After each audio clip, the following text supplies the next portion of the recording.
میں اس باپ کا بیٹا نہیں، قسط نمبر 2۔ اب آپ یہ رائے دیں گے کہ میرا شک بے بنیاد ہے یا صحیح؟ دونوں باتیں ہو سکتی ہیں، کرنل نے کہا۔ میجر ورما اس ذہنی کیفیت میں قتل کر سکتا ہے، وہ ایک فوبیا، خوف کا شکار ہے۔ کرنل نے اس کے ذہنی مرض کو تفصیل سے بیان کر دیا اور آخر میں کہا، میں یہ رائے نہیں دوں گا کہ قاتل میجر ورما ہے، یہ معلوم کرنا آپ کا کام ہے۔ ڈی ایس پی نے اس خوف کے مریضوں کے متعلق بہت سے سوال پوچھے اور اس سے 2-3 کیس بھی سنے۔ ان میں ایک کیس ایسا تھا جس نے اس ذہنی مرض کے دورے کی کیفیت میں ہی قتل کیا تھا۔ بہت سی معلومات حاصل کر کے وہ کرنل سے رخصت ہوا۔ دوسرے دن اس نے اپنے محکمے کی طرف سے جی ایچ کیو کو چٹھی لکھی کہ میجر ورما کے بیٹے کے قتل کے سلسلے میں میجر ورما کی ضرورت ہے، اسے غیر معینہ مدت کے لیے پولیس کی تفتیش میں شامل کیا جائے اور اگر اسے حراست میں لینے کی ضرورت محسوس ہوئی تو جی ایچ کیو سے باقاعدہ اجازت لی جائے گی۔ میجر ورما پولیس کے پاس آ گیا۔ ڈی ایس پی نے اس کے ساتھ ہمدردانہ لہجے میں باتیں شروع کیں اور آہستہ آہستہ باقاعدہ تحقیقات کا رنگ اختیار کر لیا۔ وہ اس سے زیادہ تر اس کی بیماری کے متعلق باتیں پوچھ رہا تھا۔ میجر ورما بیماری کے متعلق کسی سوال کا جواب دے چکتا تو ڈی ایس پی پوچھتا، یہ آپ کے بیٹے کا خون آپ کے کمرے سے نکلنا شروع ہوا اور دروازے تک جا کر خون کا بہاؤ بڑھ گیا۔ اچھا، تو یہ اعصابی یا ذہنی تکلیف آپ کو کب سے ہے؟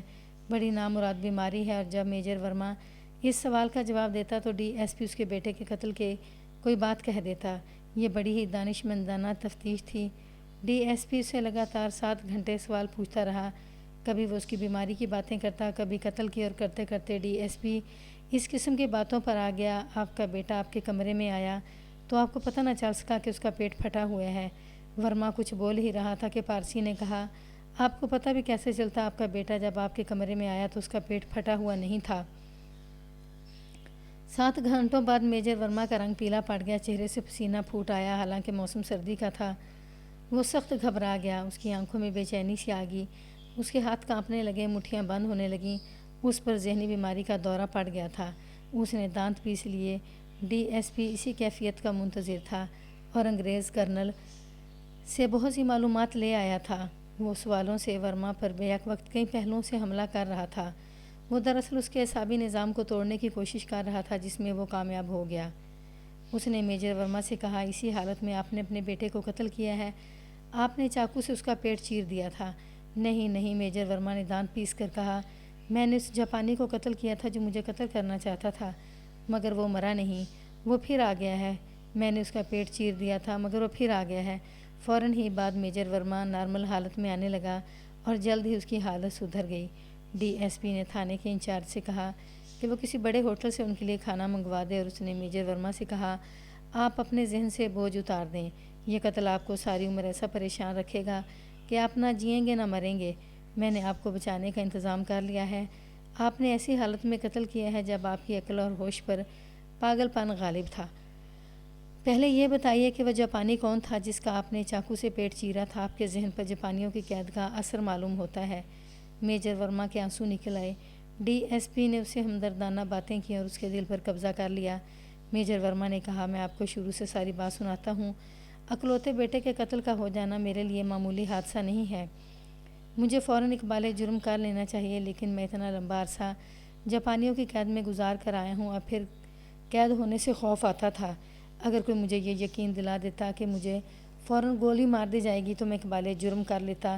میں مرنے سے نہیں ڈرتا، قید سے ڈرتا ہوں۔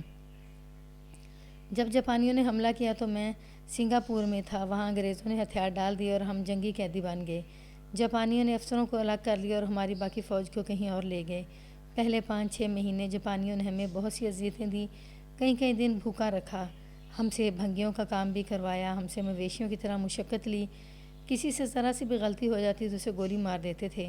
ایک روز انہوں نے 3 انگریز افسروں کو ہمارے سامنے گولی مار دی اور ہمیں کہا کہ ان کی لاشیں گھسیٹ کر جنگل میں لے جاؤ۔ انگریز قیدی افسروں نے لاشیں گھسیٹنے سے انکار کر دیا۔ پھر ہندوستانی افسروں کی باری آئی تو ہم نے بھی انکار کر دیا۔ ہمیں پھر حکم ملا کہ لاشیں گھسیٹو۔ ہم سب نے آپس میں بات کی اور فیصلہ کیا کہ یہ ناگوار کام کرنا ہی پڑے گا۔ 16 افسر لاشیں گھسیٹنے کے لیے آگے، میں بھی ان کے ساتھ تھا۔ 7 انگریز افسر تھے۔ جاپانیوں نے ہم 16 افسروں کو الگ کھڑا کر دیا اور باقیوں کو رسیاں دے کر کہا کہ وہ لاشیں گھسیٹ کر لے جائیں۔ انہوں نے پھر انکار کر دیا تو جاپانیوں نے سنگینیوں سے ایک ایک افسر کو مارنا شروع کر دیا۔ یہ منظر بڑا ہی بھیانک تھا۔ ہم جو 16 افسر رہ گئے تھے انہیں جاپانی فوجی بارکوں میں لے گئے جہاں وہ خود رہتے تھے اور ہمیں الگ الگ کمرے دے دیے۔ دراصل وجہ یہ تھی کہ جاپانیوں کو چند ایک وفادار افسروں کی ضرورت تھی۔ وہ ہندوستان پر بھی قبضہ کرنا چاہتے تھے۔ یہاں کی رہنمائی کے لیے اور دیگر انتظامات کے لیے وہ ہمیں تیار کرنا چاہتے تھے۔ پھر یہ بھی پتہ چلا کہ سنگاپور کے انتظام کے لیے بھی انہیں ایسے مقامی افسروں کی ضرورت تھی جو وفادار ہوں، مگر ہماری وفاداری کو آزمانے کے لیے یا ہمیں وفادار بنانے کے لیے انہوں نے ہم سے گدھوں کی طرح کام لینے شروع کر دیے۔ وہ ہماری خودداری اور ذاتی وقار کو ہمارے ذہنوں سے نکال دینا چاہتے تھے۔ انہوں نے حیوانوں کی سی مشقت، فاقہ کشی اور لیکچروں سے ہماری برین واشنگ شروع کر دی، اور جب قید کا 1 سال پورا ہو چکا تھا ہم سدھائے ہوئے بندر بن گئے تھے۔ پھر وہ ہمارے ساتھ بہت اچھا سلوک کرنے لگے، کھانا پورا اور اچھا دینے لگے، مشقت بھی ختم ہو گئی اور ہم افسروں کی طرح رہنے لگے۔ جاپانیوں کے قد چھوٹے تھے، ان میں ایک افسر خاصے لمبے قد اور دبلے پتلے جسم کا تھا۔ دوسرے جاپانی افسر ہم 16 قیدی افسروں سے بہت اچھا سلوک کرنے لگے تھے، لیکن یہ لمبا جاپانی ہم سب سے انگریز اور ہندوستانی افسروں سے نفرت کرتا تھا۔ 3 جاپانی افسر انگریزی بولتے تھے، یہ لمبا جاپانی انگریزی نہیں جانتا تھا۔ ایک شام جاپانی افسروں نے ہم قیدی افسروں کو اپنے میس میں کھانے پر بلایا اور کہا کہ ہم آئندہ ان کے ساتھ کھانا کھایا کریں گے۔ ہم سب جب کھانے پر بیٹھے تو اس لمبے جاپانی نے اپنی زبان میں واویلا برپا کر دیا۔ صاف پتہ چلتا تھا کہ اسے بالکل پسند نہیں کہ قیدی جاپانی افسروں کی برابری کریں، لیکن وہاں اب یہ فضا پیدا ہو گئی تھی کہ وہ ہمیں جاپانی زبان پڑھاتے تھے اور ہم انہیں انگریزی اور اردو کا سبق دیتے تھے۔ لمبے جاپانی نے کھانے پر بیٹھنے سے انکار کر دیا تو اس کے ساتھی افسروں نے اسے غصے میں باتیں کی۔ اس کی نفرت بڑھتی گئی۔ ایک صبح معلوم ہوا کہ ایک انگریز کرنل اپنے کمرے میں مرا پڑا ہے۔ ہم دیکھنے گئے، اس کا پیٹ چاقو سے چیرا ہوا تھا، اس پر سوتے میں حملہ کیا گیا تھا، اسے دفن کر دیا گیا۔ پھر ہمیں معلوم نہیں کہ جاپانیوں نے اس سلسلے میں کیا کارروائی کی۔ کوئی 10 دن بعد ایک ہندوستانی لیفٹیننٹ اسی حالت میں مرا ہوا پایا گیا، اس کا بھی رات کے وقت پیٹ چیرا گیا تھا۔ ہم نے جاپانیوں سے احتجاج کیا تو انہوں نے ہمیں یقین دلایا کہ وہ مجرم کا سراغ لگا رہے ہیں، اسے سب کے سامنے سزا دی جائے گی، مگر کوئی مجرم سامنے نہ آیا۔ 10 ہی دن بعد ایک انگریز میجر کو صبح دیکھا گیا، بستر پر مرا پڑا تھا، اس کا بھی پیٹ چیرا ہوا تھا۔ اس تیسرے قتل کے بعد مجھ پر خوف طاری ہو گیا کہ اب میری باری ہے اور ایک صبح میری لاش اٹھائی جائے گی اور میرے ساتھی دیکھیں گے کہ میرا پیٹ چیرا ہوا ہے۔ مشکل یہ تھی کہ ہم الگ الگ کمروں میں رہتے تھے، لیکن قیدی افسروں کو کھڑکیاں اور دروازے بند رکھنے کی اجازت نہیں تھی۔ وہاں سے فرار کی تو کوئی سوچ بھی نہیں سکتا تھا۔ برما تک جاپانی قابض تھے، سارا سمندر ان کے قبضے میں تھا۔ رات کو میں بھی سو نہیں سکتا تھا کیونکہ مجھ پر اس خوف کا قبضہ ہو گیا تھا کہ اب میری باری ہے۔ جاپانیوں نے 1 سال کی اذیتوں سے ہماری دلیری اور مردانگی ختم کر دی تھی۔ اب میں بالکل بزدل اور ڈرپوک انسان بن چکا تھا۔ 1 مہینے تک کوئی اور قیدی قتل نہ ہوا، مگر میری ذہنی حالت بگڑتی گئی۔ اب میں پوری رات جاگتا رہتا تھا۔ 1 مہینے بعد ایک مسلمان کیپٹن کا پیٹ چیرا گیا۔ صبح کے وقت اس کی لاش اس کے کمرے کے فرش پر پڑی دیکھی گئی۔ بستر پر بھی خون تھا، لیکن وہ تڑپ کر یا شاید اٹھ کر فرش پر گر پڑا تھا۔ جاپانی افسروں نے ہمیں بہلانے کے لیے بہت شور شرابہ کیا، لیکن کوئی کارروائی نہ کی۔ اس چوتھے قتل کے بعد میری ذہنی حالت پہلے سے زیادہ خراب ہوگی۔ میرے ساتھی افسروں کی حالت ایسی نہیں تھی۔ پھر 1 اور مہینہ گزر گیا۔ ایک رات جب آدھی رات گزر رہی تھی، میں جاگ رہا تھا، مجھے برآمدے میں کسی کے آہستہ آہستہ چلنے کی آہٹ سنائی دی۔ میں ڈر کے مارے چارپائی سے اتر کر چارپائی کے نیچے چھپ گیا۔ کمرہ تاریک تھا، باہر چاندنی تھی۔ مجھے دروازے میں ایک آدمی سیاہ بھوت کی طرح کھڑا نظر آیا۔ وہ سایہ سیاہ تھا، میں نے اس کے قد سے پہچان لیا۔ وہ وہی لمبا جاپانی تھا جو قیدی افسروں سے نفرت کرتا تھا۔ اس کے عقب میں چاندنی کی سفیدی تھی، اس سے اس کا جسم صاف نظر آتا تھا۔ اس کے دونوں ہاتھ نیچے تھے اور اس کے ایک ہاتھ میں جاپانیوں کی مخصوص چھوٹی سی تلوار تھی۔ میرا جسم پسینے میں نہا گیا۔ وہ آگے آ گیا، میں خوف سے کانپنے لگا۔ اس نے بستر پر مجھے جھک کر دیکھا، میں وہاں نہیں تھا۔ اس خوف سے میری حرکت قلب رکنے لگی کہ وہ مجھے چارپائی کے نیچے سے نکال لے گا۔ اس نے بتی نہیں جلائی کیونکہ بتیاں جنگ کی وجہ سے جلائی نہیں جاتی تھیں۔ وہ آہستہ آہستہ واپس چلا گیا، دروازے میں رکا اور کچھ دیر وہاں کھڑا رہا، پھر چلا گیا۔ 3-4 منٹ بعد میں نے ساتھ والے کمرے سے ہلکی سی چیخ سنی۔ میں نے باقی رات چارپائی کے نیچے کانپتے ہوئے گزار دی اور صبح کے وقت پتہ چلا کہ ساتھ والے کمرے کا انگریز میجر قتل ہو گیا ہے۔ اس کا پیٹ چیرا ہوا تھا۔ آپ خود تصور کر سکتے ہیں کہ اس کے بعد میری حالت کیا ہوئی ہوگی۔ اس قتل کے بعد وہ لمبا سا جاپانی کہیں نظر نہ آیا۔ جاپانی افسروں سے اس کے متعلق پوچھا، تو سب نے بے رخی سے جواب دیا یہی ہے، آ جائے گا۔ انہیں چاہیے تھا کہ ہمیں بتا دیتے کہ اسے کسی دوسری جگہ تبدیل کر دیا گیا ہے، لیکن انہوں نے ہمارے دلوں پر اس کا خوف طاری کر رکھا تھا۔ مجھے تو یقین ہو گیا تھا کہ سب کا قاتل وہی لمبا جاپانی ہے، اور جاپانیوں کو تو یقیناً معلوم ہوگا ہی۔ اس کے بعد ہم نے اسے نہیں دیکھا، لیکن میرے ذہن میں یہی خوف اٹک گیا، یہی ہے، آ جائے گا۔ پھر لمبے لمبے سال گزر گئے، میں نہ جان سکا کہ کتنے۔ وہ نہ آیا، مگر وہ کبھی کبھی رات کے وقت مجھے دروازے میں کھڑا نظر آتا اور وہیں غائب ہو جاتا۔ یہ وہمہ تھا، لیکن میں چارپائی کے نیچے چھپ جاتا اور باقی رات تھر تھر کانپتے گزر جاتی۔ دن کے وقت میں جب سب میں مل کر بیٹھتا یا کام کرتا تھا تو میری حالت نارمل ہو جاتی تھی۔ لمبی مدت گزر گئی تو ایک روز ہوائی جہازوں کا شور سنائی دیا اور سنگاپور پر بمباری شروع ہو گئی۔ یہ اتحادیوں کا جوابی حملہ تھا جو بہت سخت تھا۔ بمباری روزانہ ہونے لگی اور پھر ایسی حالت پیدا ہو گئی کہ جاپانی بھاگنے کی ترکیبیں سوچنے لگے۔ ان کی حالت بہت خراب ہو گئی تھی۔ مختصر یہ کہ ایک روز ہم باقی قیدی افسر ایک رات افراتفری میں بھاگ نکلے۔ مجھ میں اتنی دلیری نہیں تھی۔ ہمارا لیڈر ایک انگریز کرنل تھا، اس کی حوصلہ افزائی اور قیادت میں ہم بھاگ نکلے۔ بہت دن چھپ چھپ کر چلتے رہے۔ ہم سمندر کے کنارے تک پہنچ گئے۔ جنگ کا زور بہت بڑھ گیا تھا۔ آخر ایک روز آسٹریلیا کی نیوی کی ایک گن بوٹ نے ہمیں دیکھ لیا تھا اور اٹھا کے لے گئی۔ ہمیں ایک بڑے بحری جہاز کے سپرد کیا گیا اور ایک دن ہم کلکتہ پہنچ گئے۔ پھر مجھے 3 ماہ کی چھٹی گھر بھیج دیا گیا۔ میں نے اپنے بیٹے کو دیکھا تو بہت ہی خوش ہوا۔ وہ اسے 10-11 سال کا چھوڑ کر گیا تھا، اب وہ 16 سال کی عمر میں باکسروں کی طرح لگتا تھا۔ وہ مجھے گرم جوشی سے ملا۔ پہلے چند دن تو وہ ہنستا کھیلتا رہا، اور جب میں نے اسے اپنے ساتھ بے تکلف کر لیا تو اس نے مجھے یہ کہنا شروع کر دیا کہ قید ہونا بزدلوں کا کام ہے۔ میں نے اسے اپنی مجبوری سمجھانے کی کوشش کی تو اس نے اسے قبول نہ کیا۔ گھر میں آ کر بھی اسی خوف نے میرا پیچھا نہ چھوڑا کہ ایک جاپانی میرا پیٹ چیرنے کے لیے آ رہا ہے۔ ایک رات میری آنکھ کھلی تو مجھے اچھی طرح نظر آیا کہ دروازے میں لمبا جاپانی کھڑا ہے اور غائب ہو گیا ہے۔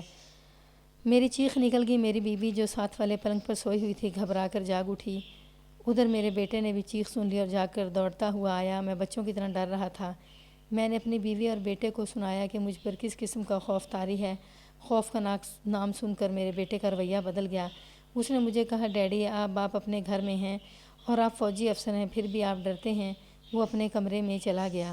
پھر مجھے یہ دورے کئی بار پڑے۔ میں نے دروازے میں جاپانی کو کھڑے دیکھا اور میں نے چیخ ماری۔ پھر میرا پسینہ پھوٹ آیا اور میں خوف سے کانپتا رہا۔ پھر ایک روز دن کے وقت سوتے ہوئے بھی میری یہی حالت ہوگی۔ میرا بیٹا گھر میں تھا۔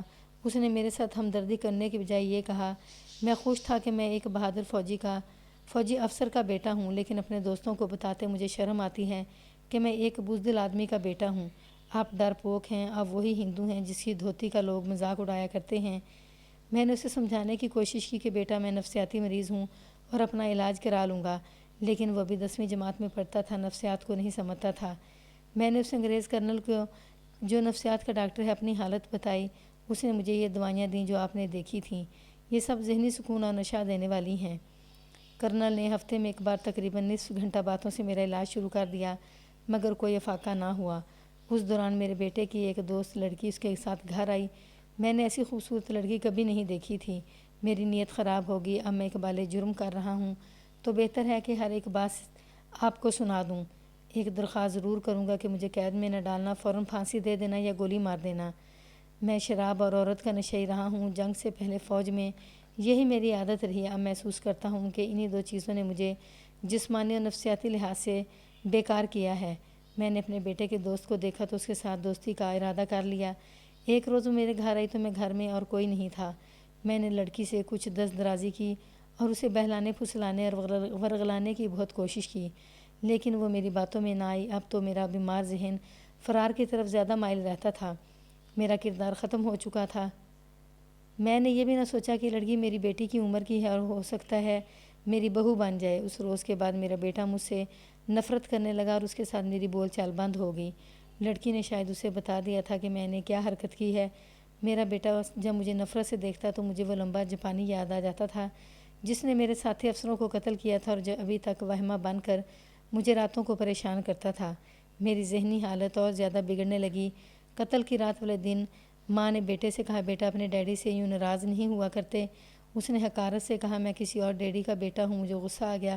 میں نے اسے کچھ سخت الفاظ کہے۔ اس نے مجھے کہا، تم بزدل اور ڈرپوک ہے۔